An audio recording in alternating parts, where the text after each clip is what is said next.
Thanks.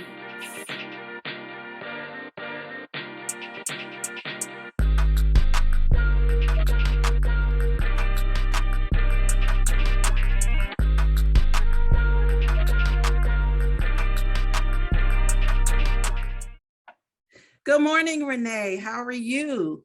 I'm doing wonderful this morning. How are you doing? I'm doing well. Thank you so much for agreeing to get up early on a Saturday morning to have some tea talk with me. By the way, you got your tea? I got my tea, girl, right here in my Disney cup. Oh, I like that. What kind of tea are you drinking? It's the Tetley Citrus Blend, the glow. That's supposed to help your skin and your hair and that sort of thing. Okay. It's all very right, good. Well, you're glowing, so it must be working. Thank you. Of course, Okay. I'm in my latter years. That might be my internal microwave going on too. I know about that. Look, I know all too well about that. So yeah, well, okay. So I again, I want to thank you for coming and agreeing to talk with me. Just so anybody who's watching knows, the reason that I invited you to talk to me, because normally I've been inviting folks that I have like a years long relationship with. But I heard you speak in events on the topic of conflict resolution. And I was wild. And I said, okay, I need to get some of these nuggets on a personal level. And so I'm going to ask her to join me for some tea so she can share some more wisdom with me. So that's what we're here today doing. And awesome. I like to have a theme, right, for my tea talk. So we're drinking tea. And by the way, I'm drinking a pineapple pina colada blend. Oh, nice. Yeah, so that's what I'm drinking. And you see my Wakanda. Yes. And I have the matching shirt. Oh, nice. Yes. So you didn't tell me we had to be set up. I got my what the world needs now is love. That says love. Okay, that's on theme too. Yeah. That is on theme. Okay, you're where we're going to get to probably. Right. I'm where we're starting out. Because we know, we go back to, Killmonger and T'Challa, that was a big conflict, right? Right. All about conflict. So one thing that you said that I wrote down that I want to kick off this conversation with, you said, and I quote, you don't get to be an angel in your nastiness and expect the other person to be Jesus in their response to you. That's exactly right. So elaborate on that a little bit. That's just basically saying that, you can't always be the saint, the victim, and somebody else is always the problem. You've got to recognize that you are contributing to whatever the circumstance is as well. Otherwise, there would be no conflict, right? Because a conflict at least involves two or more other people with you. And so unless you just, you got multiple people in your head and y'all don't all come together, but that's the same thing. You still part of that conflict too. That's true. And so it's just recognizing that if there is an issue that you are not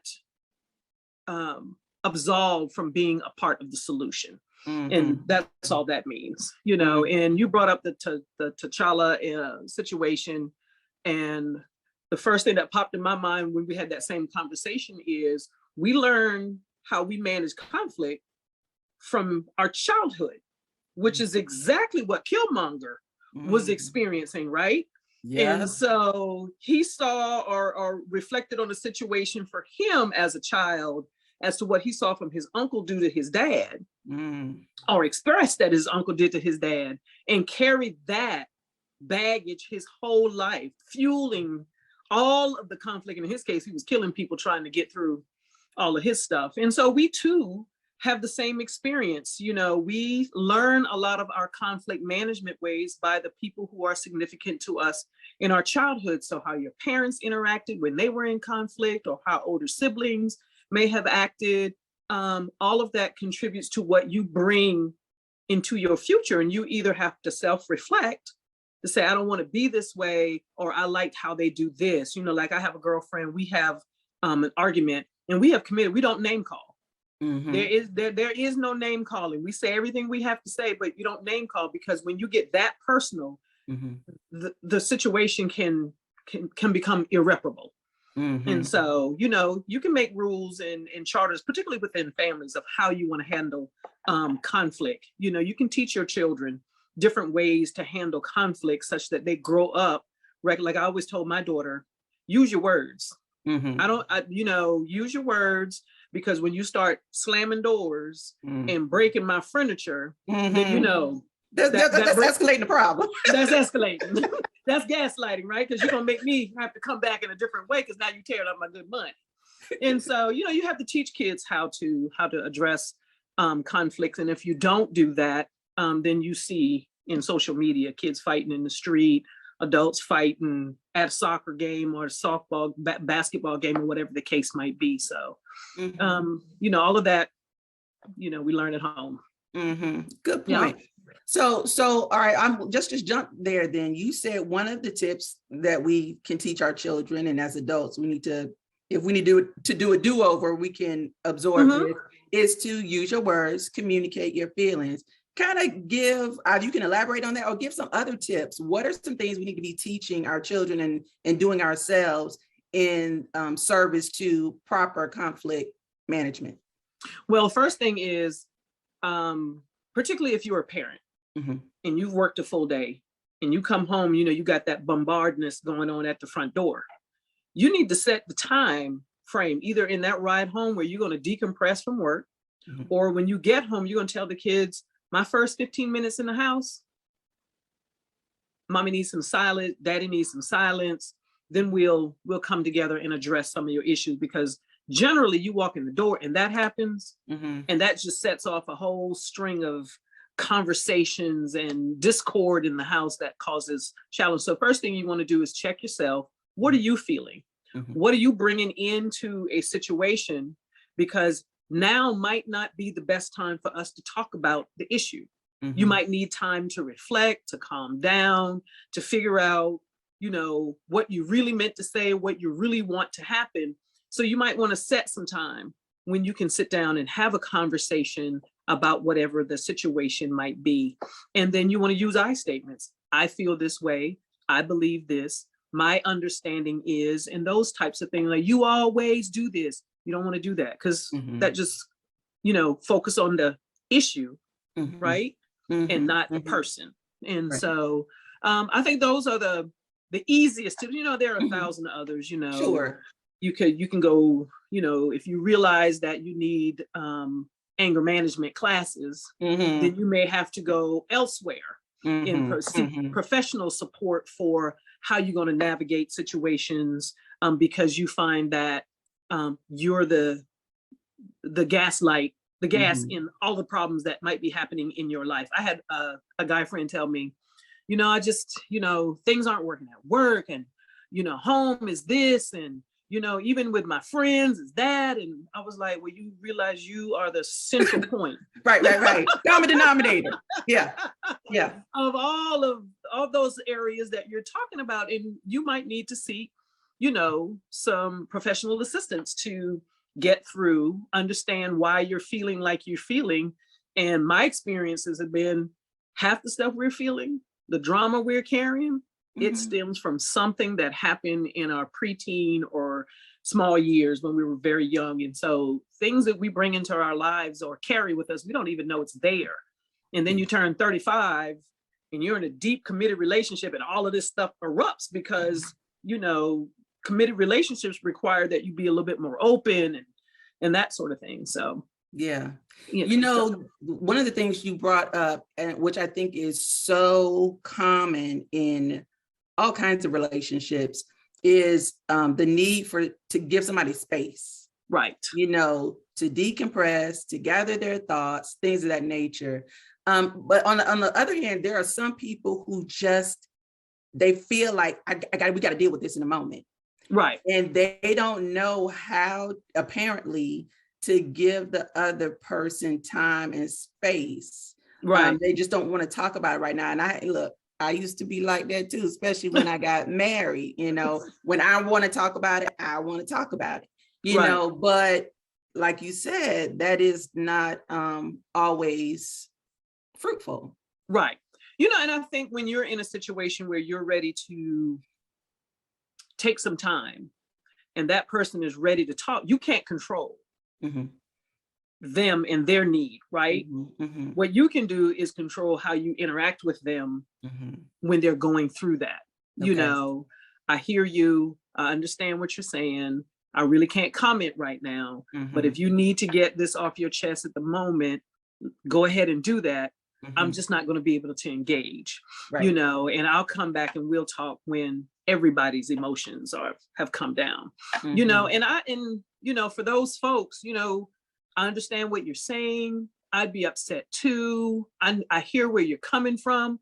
Sometimes, you know, it's just allowing them to let that air out the balloon a little bit first, and as they calm down. But if you respond to everything that they're saying and you're not prepared, it's going to be challenging for you. And it's good. I think you said this, and I'm just reiterating, it's good to set up these parameters ahead of time, so that the other person knows what you're doing. You're listening, but you're gathering your thoughts and you're going to come back later, versus them just automatically thinking, because y'all haven't talked about it before, you know, you're just patronizing me, or you know, whatever. And that question actually brings up a great point as well, that if you are in a relationship, whether it's with your kids or somebody at work or a significant other, that when you're in these calm times, hey, how do you handle conflict? You know, are you a yeller? You know, because we need to talk about, when it comes up, how we want to approach it. You know what I'm saying? And that gives everybody a chance to think about, you know, my last couple of situations, you know, I was all over the place, you know. People don't think about that when the event occurs, you know, which is why I'm such a strong supporter of couples counseling and marriage counseling and that sort of thing. And even between friends, how do we approach challenges in our relationship, and do that over tea, right? Yes. Do that part over tea. So when the situation does happen, hopefully you can fall back on those commitments you've already made, or you can reflect on them, because the situation has occurred. Now I've got to go talk to my friend, and we said that we would handle conflict this way, you know. And I also find, you know, as teenage girls, we had our best conversations with our girlfriend laying on our back in bed, right? You're just laying across the bed, but you're on your back. You're in a very neutral position. So you want to assume a posture as well when you're having those situations that's going to help you remain neutral in those difficult or crucial conversations that you're having with folks. So you can, you know, sit with your back straight, with your legs or knees hip width apart, or you can lay down with your knees up in the air like you did when you were a teenage. And that kind of takes some of that posture. Sometimes your breath and your emotion can't be channeled properly if you're slumped over or bent over on your knees or something. You want to sit up so you can breathe as well, you know. And so those are just some physical things to kind of help you, you know, open up a little bit so you can receive what's being said and hear a little better. You can manage that sometimes with, you know, checking your posture as well. You know, you don't want to stand combative. You know, you want to relax your feet. You don't want to stay in there. You know, you have to get tension. We ball up our fists and people looking at you like, is she gonna swing on me? So, wait. My Vaseline. Vaseline. And so you just want to make sure you assume a more neutral position when you're about to enter in those conversations as well. Okay. I think would be helpful. Yeah. Yeah, for sure. And always breathing. Deep cleansing breaths, bring you down, help soothe, you know, get some of that energy out to assist with that conversation you're about to have as well. Nice. Very good. Okay. Let's talk about picking our battles, right? Because, you know, some of us think everything is a thing worth fighting over, but it's not.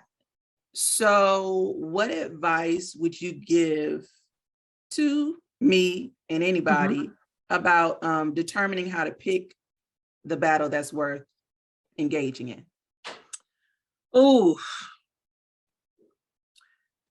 first, those situations that infringe on your boundaries need to be addressed. If you're not good at setting boundaries in relationships, work relationships, personal relationship, it's a problem. You know, if you don't like folks wearing your clothes and you've got a teenage daughter who can wear your shoes, you have to set boundaries around, I buy you shoes. Right. You don't go in my closet and put on my shoe just because we wear the same size shoe. You know, so, you know, you first have to understand where your boundaries are. And people are pushing up on your boundaries, then you need to address it. If the situation involves a moral decision or a legal situation or a life-threatening situation, then those things you have to, you know, put in perspective. You know what the book says, don't sweat the small stuff. You know, somebody coming at you sideways because you took the last tissue out the women's bathroom to blow your nose and they came in there and they got a cold and you knew they had I mean, look, I'm sorry, I'm sorry you got a cold, but we're not gonna get caught up in that today. You know, if the situation is going to infringe upon your livelihood, you have to make really good, it's difficult to make the decision about addressing a situation at work that could impact your livelihood, you know, and so you have to make decision, how much am I going to tolerate from a particular person before we have to sit down, you know, before I have to make a decision about my future. But hopefully you are able to, in a work environment, have those crucial conversations that will allow you to figure out how to work together. Because that's the ultimate goal. We don't have to be best friends. We just got to figure out how to work together. Right. You know, and so know what you want the other side of this conversation to look at like and approach it from that standpoint. And that's, you might have to take some time, right? Because when a thing, the conflict happens, it goes back to what you're saying, breathe, take some time, figure it out, and then go approach it afterwards. And you know, and I think in the presentation you talked about, I didn't have this conversation because the time was short. But there's that triangle situation, right? So there's conflict between person A and person B. You either got to go find person C, and you need to find the person C that's going to help you deal with the situation. Too often, person C creates more drama for you. Right. So you need to know what type of friend you got to talk to in order for you to make the best choices for the situation at hand. So your advisors in conflict situation got to know what's important to you too. I got to be emotionally safe. I got to be physically safe. I got to be financially safe. And if these situations pit themselves against each other, then at what point are you going to make a decision, particularly at work, right? When I have to leave.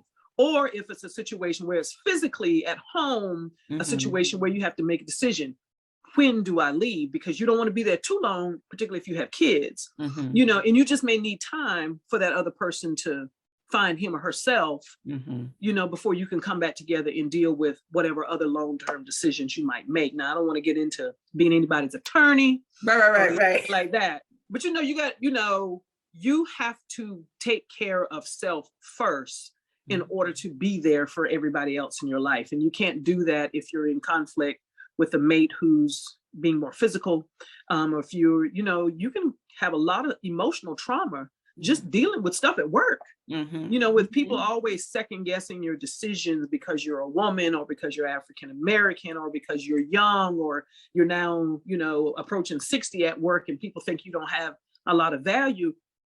Those conversations and those situations while companies are talking about diversity, they're hit and miss sometimes on some of that stuff. So you really have to know what you want on the other side of the conversation. What do you want the outcome to be? And let's start from, here's where I think this can go if you and I can agree to do X. You know, I don't like jokes about my age. I don't like jokes about my weight. I don't want you to comment on, you know, my gray hair around it, you know, and stuff like that. You know, you got a 34-year-old boss, you're trying to make us make a name for herself, and so, she's intimidated because you got 40 years of experience, and you got to talk through that. How can I help you be successful, young manager,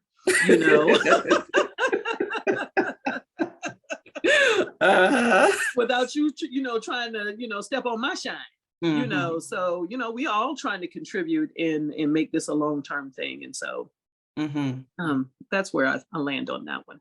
Okay. Very good. Another thing I wanted to do, probably the last thing we have time for, I don't want to take up too much of your time, although this is some good stuff. Okay, this speaking the truth in love. I know you've heard that. Yes. Which all too often I find is somebody's excuse for being rude. It's stepping out, you know what I'm saying? Right. So let's delineate, what it really means to speak the truth in love versus just popping off and expecting, going back to your original statement, Right. Uh-huh. Sometimes what you say versus how you say it is the problem. So when you show up in your tone in love is because we were all responded with tone. I'll give you an example. Infant baby crying, right? You have to respond to that because you can't stand that noise, so you have to address whatever the need is for that child. The tone we bring into a conversation of conflict also sparks that same emotional response from us. So if you sound like a drill sergeant, uncaring, because, I just don't care what you say. I think you need to stop doing something. That you have to be able to quickly figure out, this is your emotional intelligence coming to play, right? She's coming at me. I don't know why she's coming at me sounding like she's sounding, but I've got to recognize hurt people hurt people. That's the truth. Even in love, they're telling you it's love, but they might be hurt, upset, even if they think they're helping you. They're helping you from a place of their own pain.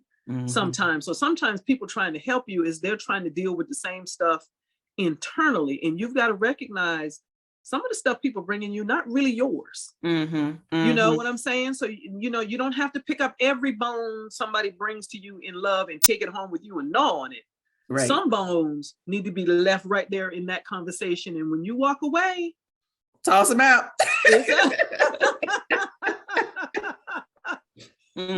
So you have to recognize, you have to know yourself well enough to know, and you have to be respectful of the conversation enough that if the person is saying something that you should pay attention to, go home and unpack that separately. You know what I'm saying? You can think about the conversation, but you can tell that same person that's telling you in love with all that tone, because you've got that deep tone where you're sounding really drill sergeant, and you've got that tone. You can come to people, there are some people we know, and you have met them too, I'm sure. They can say just about anything, anybody, and it not cause problems. You want to hear what they have to say because of how they're bringing that to you. But when you get down here in your chest and you pushing them words at people, that's not it. Just like the baby crying makes us cringe, or the nail on the board, that tone creates that same response. And you often don't want to hear what those people have to say. And so, you can, I hear what you're saying, so-and-so, I'll have to think about that. But in love, next time you might want to take your tone.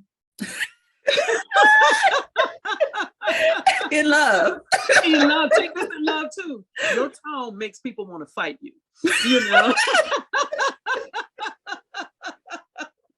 So, there are those folks out there who, this is just my natural speaking voice. No, because if you can sing, you can change your tone of voice. You have control over your voice, your vocal ability to speak to people.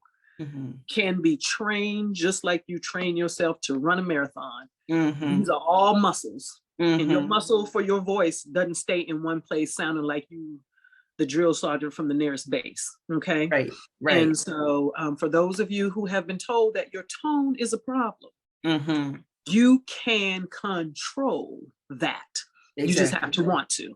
Exactly. You know? Right. And I think also tone sometimes betrays intent. Oh, absolutely. So you telling me you're saying this in love, but that tone maybe, you know, really telling me the truth that you're not. Right. And so that too is something people need to self-reflect on, you know, am I really speaking in love, and be honest with myself? Right. You know, and when we talk about reflecting, we're not just talking about the person with the hurt. We're talking about the person who has to deliver the message. Or you can tell in tone whether your person C in your triangle, your advisor, is there to help you, right, or to hurt you. That's right. You know, so you have to evaluate people's advice in conflict situation as well, because what is that person's relationship with person A? You know, and what benefit might you have if I am on the outs with person A? That's right. You know, does that then give you an opportunity to lead my project, or or whatever the case might be? So, you know, you always got to, when you're particularly at work situation and girlfriend situation, you know, you have to really make sure you're understanding that person and you're communicating the appropriate intent, whatever the tone is. You know what I'm saying? You got to make sure you understand, why did I come to her? Right? What am I looking for from her? Because sometimes we go to that person because we know what we know. We know we want to take the earrings off and go to the grocery store and fight that woman when we saw her in the parking lot. We know that, you know, so you know who what you want. And so, but it is my hope that in an environment that we're in right now in our country, right? So you have grown up with issues of conflict. You might be working on your conflict situations, your children you might be working with, but we have presidents, congressmen and women, police officers, movies, video games that's showing us every day how poorly we can handle situations with one another. And we have got to teach and recognize what we see. Just because it happens frequently does not make it normal. Right. Okay. Yeah. So we believe sometimes because it's common, that is normal. Just because something is common does not make it normal. And what we are seeing from leadership in social media that we are consuming regularly is not always normal. That it might be entertaining, but it's not normal. And we should not adopt those same behaviors. I have taught sixth graders and you know, this to show Zach and Cody. And you know, the kids in the room, and they're talking to you as a teacher any kind of way, right? And I said, you know, y'all need to understand. Zach and Cody play a role. And in that role, they can talk to the teacher and the principal in that way. That is for entertainment. Okay. What we're dealing with in this class with me and you, you're not Zach and Cody, and I'm not a teacher. You're not getting paid to play a role. You know, and I think people in their kids need to understand, because kids consume so much television that you have to constantly remind them that is a role that somebody is getting paid to play. And they don't talk to their parents or their teachers the way they do on the show they're in. You're not in a show. Right. You know, and if they do, sorry for it. We're not doing that here. Right. But you don't, but if they do, you don't even see that. Yeah, right. That's not what you're seeing. You don't know what the real thing is. You know, those folks making good money, he got money to go to college. Yeah. They got tutors to help them get through. You do not. Yes. You have to sit down and do this work you know, and I think too often we don't see human side of celebrities, right? We see the big lights. We don't know how they got there. We don't know what lessons they were taught or anything. And our kids are often picking up those messages. And sometimes we too, watching the housewives of Atlanta or California, New York, or wherever they are, that's not how people live. People don't live at all. Nobody lives their life in front of the camera the way these people do, and it be real. Them cameras go home at night, and them people completely different. Of course, you know? Of course. You know? And so, so we have to learn, you know, that some of the stuff that we're watching and seeing all the time, we have to remind ourselves that's not normal. You should not. I can't go to work, beat up on my children, and keep my job if it shows up in social media. You know, so what we do when our personal conflicts show up in social media, it can and does affect your livelihood. And we have to know that people are getting fired by how they behave at a soccer match or at a party, you know, athletes, business people, everybody. So we got to manage conflict all day, every day, because the camera's always on now. You know, you walk up to somebody's front door, the camera's on. You know, you the DoorDash drinking out of somebody's cup that you're about to deliver on the Ring doorbell. That's right. That is so right. Oh my goodness. So, you know, we gotta be on our P's and Q's at all times. And in managing relationship is a big part of how successful we are going to be in the future. So better to learn how to manage the conflict now. So when opportunity presents itself, you know, you're not getting caught short, you know. Exactly. And on that note, thank you. You're welcome for sharing your wisdom. Girl, it's just life and reading and conversations and situations, you know, that who do you want to be? You know, what kind of person do you want to be? And as I was telling my daughter recently, and then we'll wrap up, your brand is what you tell the world you are. That's right. Your reputation is what the world says you are. And if the two aren't close together, then we all have work to do. So we're telling everybody that we're wonderful. But the people in the street saying your tone and your behavior, now what your brand and your reputation aren't together, you got work to do. You know, and so. And on those toe-stepping comments. Thank you. Thank you so much. You're very welcome. It's been a pleasure. I enjoyed this. Yes, okay, then we're gonna have to do a part 2. Well, I'm looking forward to it whenever you come up with whatever that theme would look like. Okay, I think I got a few nuggets from this conversation. We can go in that direction. I hear you. We can do that. Okay, take care. All right, Tameka, thank you so much for your time. Bye-bye. Bye-bye.